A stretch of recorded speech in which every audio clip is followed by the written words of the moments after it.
শিক্ষা মন্ত্রণালয়ের প্রতি আহ্বান জানাবো আপনারা এই বিষয়টি পুনর্বিবেচনায় নিয়ে বিষয়গুলোর পরীক্ষা হয়েছে সেগুলোর উপরে তার যে জাজমেন্ট সেটি করতে হবে। সিসি 2024 ব্যাচ তোমরা চলমান পরিস্থিতিতে দেশের বিভিন্ন স্থানে তোমরা মানববন্ধন ও বিক্ষোভ সমাবেশ করেছো এবং ইতোমধ্যে তোমরা জানিয়েছো যে তোমরা অটো পাস চাও এবং তোমরা অটো পাস এবং সাবজেক্ট ম্যাপিংয়ের মাধ্যমে তোমাদের রেজাল্ট দেওয়ার জন্য তোমাদের যে বোর্ড চেয়ারম্যান আছে তাদেরকে অনুরোধ জানিয়েছো এবং তারা ইতিমধ্যে গ্রহণযোগ্য একটি সাড়া দিয়েছে এবং তারা সেই বিষয়ে আলোচনা করবে বলে ইতিমধ্যে তোমাদেরকে জানিয়েছে। এছাড়াও বৈষম্য বিরোধী ছাত্র আন্দোলনের অন্যতম দুইজন সমন্বয়ক হাসনাত আবদুল্লাহ ও সার্জিস আলম তোমাদের এই অটো পাস এবং সাবজেক্ট ম্যাপিংয়ের মাধ্যমে তোমাদের রেজাল্ট দেওয়ার বিষয়ে বক্তব্য রেখেছেন।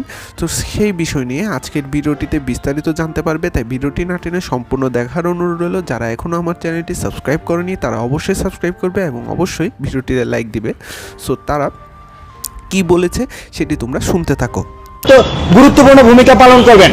দ্বিতীয় যে বিষয়টি, এইচএসসি পরীক্ষার্থীরা, আমি ব্যক্তিগতভাবে মুগদা মেডিকেলে গিয়েছি, ঢাকা মেডিকেলে গিয়েছি, নিউরোসায়েন্সে গিয়েছি, সেখানে আমরা দেখেছি অসংখ্য এইচএসসি পরীক্ষার্থী আহত অবস্থায় রয়েছে এবং তারা খুব দ্রুততম সময়ের মধ্যে পরীক্ষাটি যে সামনে দেওয়ার যে ডেটটি প্রকাশিত হয়েছে সেই ডেটে পরীক্ষা দেওয়ার জন্য তারা প্রস্তুত নয়। এখন একটি পরীক্ষার জন্য, পাবলিক পরীক্ষার জন্য মানসিক প্রস্তুতির প্রয়োজন রয়েছে, শারীরিক প্রস্তুতির প্রয়োজন রয়েছে এবং এই দেশের সংকটকালীন সময়ে তাদের যে এক ধরনের মানসিক ট্রমার মধ্যে যেতে হয়েছে।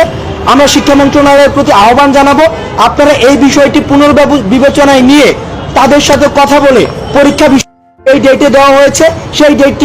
আরেকটি বিষয় হচ্ছে যে এই যে ভাইরা এখানে রয়েছে, আমি অনেক স্টুডেন্ট পেয়েছি যারা সামনে এসএসসি পরীক্ষা দিবে কিংবা রানিং এইচএসসি পরীক্ষা দিচ্ছে।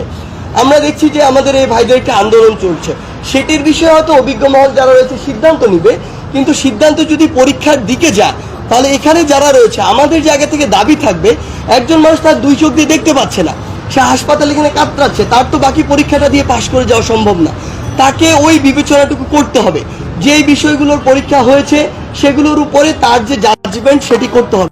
এর জন্য যারা সামনে থেকে লড়াই করেছে, আপনারা দেখবেন এখন সুবিধা নেওয়ার জন্য অনেক মানুষ আসে বিভিন্ন জায়গায়, তাদের কত রকমের ফরিয়াদ, কিন্তু রাস্তায় নামার সময় এই মানুষগুলো ছিল না।